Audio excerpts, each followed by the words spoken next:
Whoever said that is not far from Buddhahood.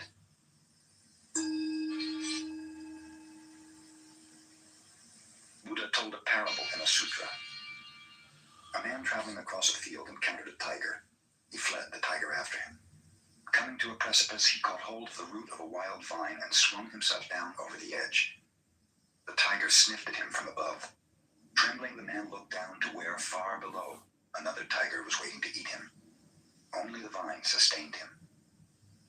Two mice, one white and one black, little by little started to gnaw away the vine. The man saw a luscious strawberry near him. Grasping the vine with one hand, he plucked the strawberry with the other. How sweet it tasted.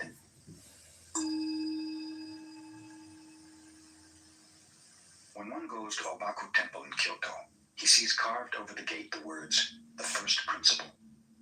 The letters are unusually large, and those who appreciate calligraphy always admire them as being a masterpiece. They were drawn by Kosen 200 years ago. When the master drew them, he did so on paper from which workmen made the larger carving in wood. As Kosen sketched the letters, a bold pupil was with him, who had made several gallons of ink for the calligraphy, and who never failed to criticize his master's work. "That is not good," he told Kosen after the first effort. "How's that one?" "Poor, worse than before," pronounced the pupil. Kosen patiently wrote one sheet after another until 84 first principles had accumulated, still without the approval of the pupil. Then when the young man stepped outside for a few moments, Kosen thought, now is my chance to escape his keen eye, and he wrote hurriedly with a mind free from distraction, "The First Principle." "A masterpiece," pronounced the pupil.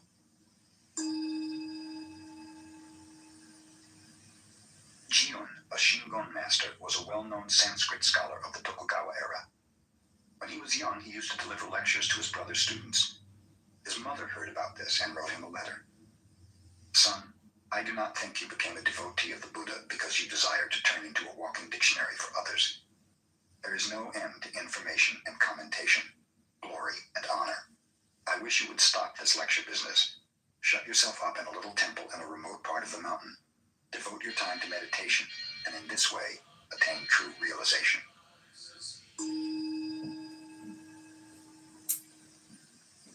The master of Kenin Temple was Mokurai, Silent Thunder.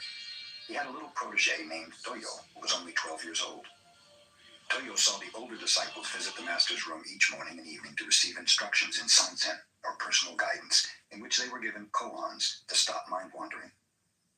Toyo wished to do a sanzen also. "Wait a while," said Mokurai. "You're too young." But the child insisted, so the teacher finally consented. In the evening, little Toyo went at the proper time to the threshold of Mokurai's sanzen room. He struck the gong to announce his presence, bowed respectfully 3 times outside the door, and went to sit before the master in respectful silence. "You can hear the sound of 2 hands when they clap together," said Mokurai. "Now show me the sound of 1 hand." Toyo bowed and went to his room to consider this problem. From his window he could hear the music of the geishas. "Ah, I have it," he proclaimed. The next evening, when his teacher asked him to illustrate the sound of 1 hand, Toyo began to play the music of the geishas. No, said Mokurai, "that will never do. That is not the sound of 1 hand.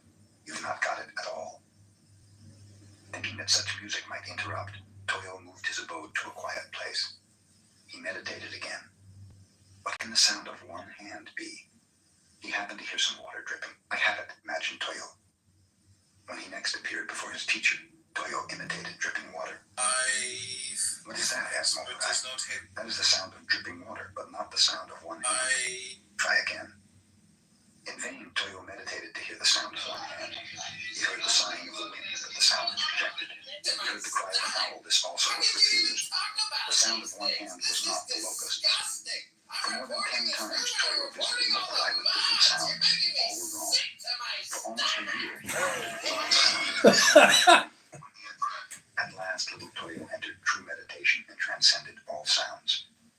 "I could collect no more," he explained later, "so I reached the soundless sound." Toyo had realized the sound of 1 hand.